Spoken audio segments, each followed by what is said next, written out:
The Black Panther Party was first started in Oakland, California by 6 African-American men. This organization was the first in United States history to militantly struggle for the emancipation of ethnic minorities and the working class.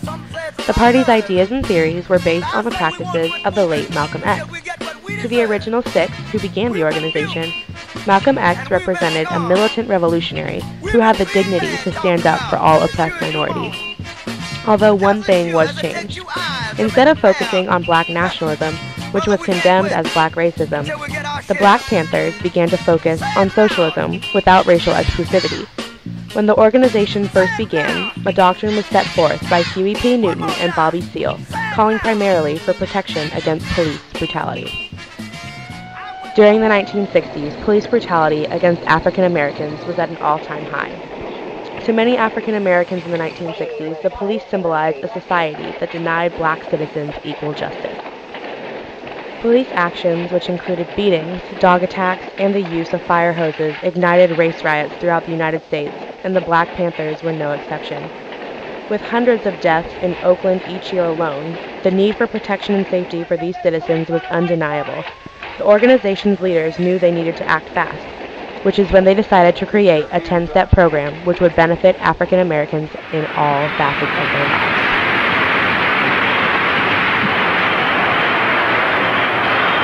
Explain to you who Brother Huey P. Newton is in his soul.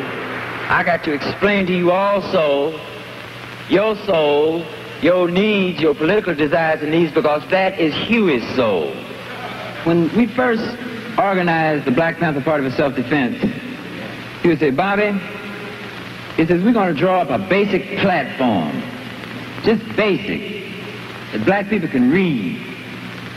He says, we don't want to go real elaborate with all these essays and dissertations and all this stuff, because the brother going to look at that and he say, man, I ain't got time for that. I got to go see what I can do for myself. He said, just a basic platform that the mothers who struggle hard to raise us, that the fathers who worked hard, that the young brothers in school who come out of school semi-illiterate.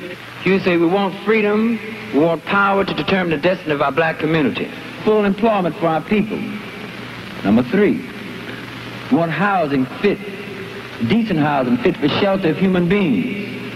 Number 4, we want all black men to be exempt from military service. Number 5,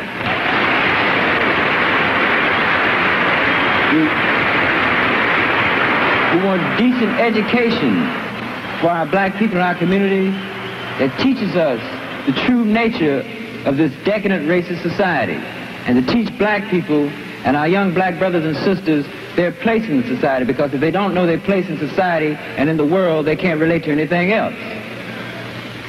Number 6,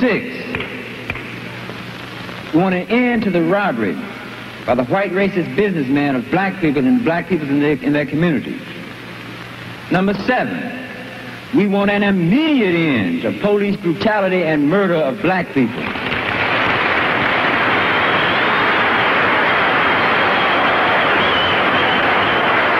8, we want all black men held in county, state, federal jails and prisons to be released because they have not had a fair trial, because they've been tried by all white juries, and that's just like being tried in Germany being a Jew.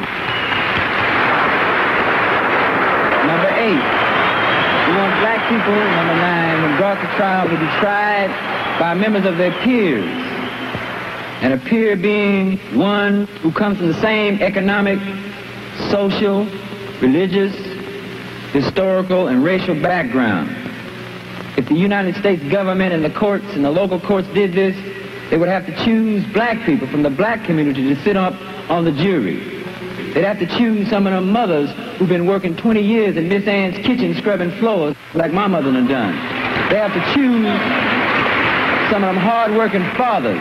They have to choose some of those brothers who stand on the block out there wondering where they're going to get a gig. They're going to have to choose these black people. And number 10, he would say, let's just summarize it. We want housing, we want clothing, we want education, we want justice, and we want peace.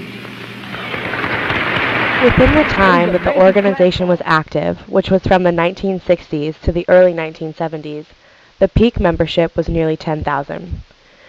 Training was needed for each member, which included knowing how to load, unload, and rebuild a gun in the dark in case of police raids within their facilities.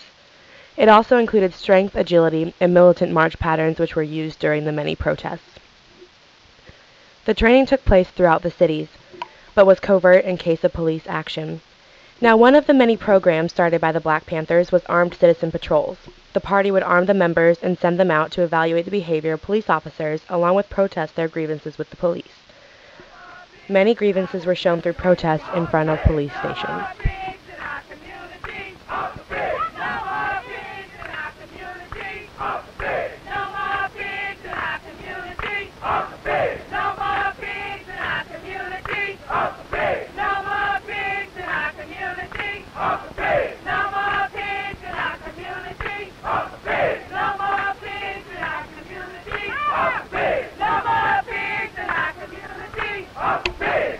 The Black Panthers were doing what they could to fight for their rights, along with help the people in their community. Looking back on it, the leaders of the party knew exactly when and why their beliefs and systems became prominent.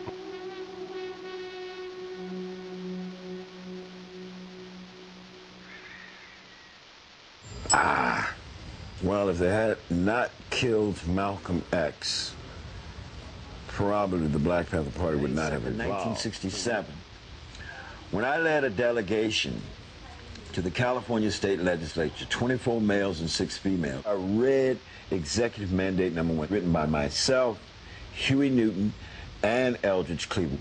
The Black Panther Party for Self-Defense calls upon the American people in general, and the black people in particular, to take careful note of the racist California legislature, which is now considering legislation aimed at keeping the black people disarmed and powerless. At the very same time, racist police agencies throughout the country are intensifying the terror, brutality. When their leader, Huey P. Newton, was arrested, a police officer was killed. Huey Newton was wounded. The Black Panther Party showed what they were made of. Revolution has come. Off the pig. Revolution has come. Off the pig. It's time to pick up the gun. Off the pig. Revolution has come. Peoples of the world are demanding that Huey P. Newton be set free. So in defense of our lives, for the survival of black people and human beings of the world, we all say in solidarity that Huey P. Newton must be set free or the sky is the limit. With the new fire in their veins, the Black Panthers went full force to fight for their rights in the United States. They marched, protested, fought, and showed the world what they were messing with. Freeing Huey was one goal that the Black Panthers had, and it was one of the things that made them the most famous in their time. The group felt that Huey was wrongly accused. There was no concrete evidence and nothing against him, but the fact that he was tried in front of an all-white jury sprung the Panthers into action. But with their leader gone and many other charges against him, the Black Panther Party lost its steam. The group broke up around 1972, and members went their own way, but the fight for civil rights raged on. As long as the masses of black people are involved in the struggle for freedom, not integration, but freedom and respect as human beings, respect as men, and show that they're willing to die to be respected as men, then the power structure sits up and takes notice.